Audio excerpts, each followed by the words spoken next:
Welcome to Internal Comms Talk. I'm your host, Jonna Lacey. Today's episode is on conducting a comprehensive brief for your communications audit. Why is a comprehensive brief important and what should it include? Stay tuned.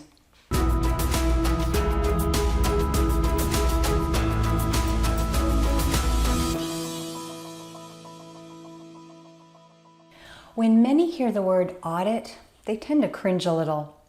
But conducting a communications audit is imperative for businesses to do on a regular basis to focus on employee concerns and review your communications to pinpoint their effectiveness and changes that need to be made. A communications audit includes a number of factors and many people who will be involved in the process and their roles. And as always, time is precious. So while the audit itself isn't easy, the comprehensive brief will help you and your team remain focused on your objectives and the scope of your audit. A comprehensive brief is done ahead of time to give you a clear path in how your audit will be conducted. Think of your comprehensive brief as both a plan and a map. It will show you how you will proceed and is your working document to get the audit process started. But what will your comprehensive brief include? First, your brief should begin with a summary of the challenges your organization is facing with your communications. You'll want to include why the audit is important to your employees and why it is important to your company. Second, you want to list your objectives. Your objectives should give your vision and what you hope to achieve. Include supporting strategies for your objectives. This is key to convince your communications team why this is important and convince your executive team why it should allocate resources for this endeavor. Defining your objectives will help you remain focused and keep you on the right path.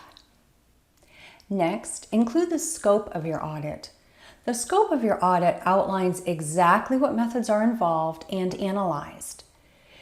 Do you desire to focus on one communications medium, such as your internal newsletter, or do you need an overall audit of your internal communication within your organization? Most, if not all, departments within your organization will likely be involved in the process, including human resources, IT, production, marketing, and corporate. Whoever will be affected by the audit will need to be involved in the process. Next, include your research methods. Larger organizations will require assistance from all departments to gather information, and representatives from each department should supply you with the research you need. This research includes copies of the communications with a narrow focus, so the research is targeted rather than vague. And it should come from both digital and print formats, such as surveys, newsletters, memos, and videos. Include your communications channels. You want a list of your current and past communications methods. Give a brief summary of their effectiveness, including reasons if they don't or didn't work. Be sure to include employees' feedback on these channels. Also include who will be involved. Determine who will be involved with the audit and how you will collect information and feedback. Now, this could include surveys, focus groups, interviews, one-on-one meetings, and video conferences. Determine your key stakeholders. While employees are absolutely stakeholders in the audit process, you likely won't collect everyone's input.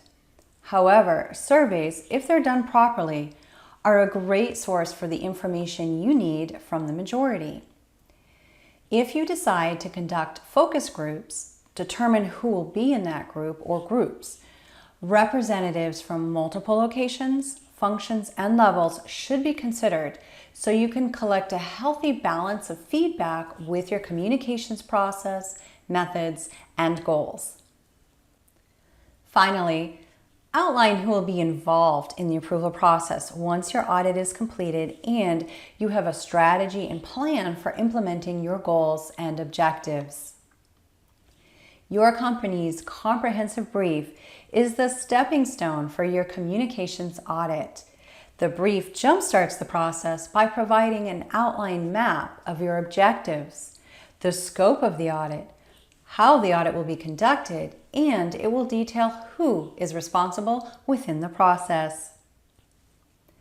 Thank you for joining me for this episode of Internal Comms Talk.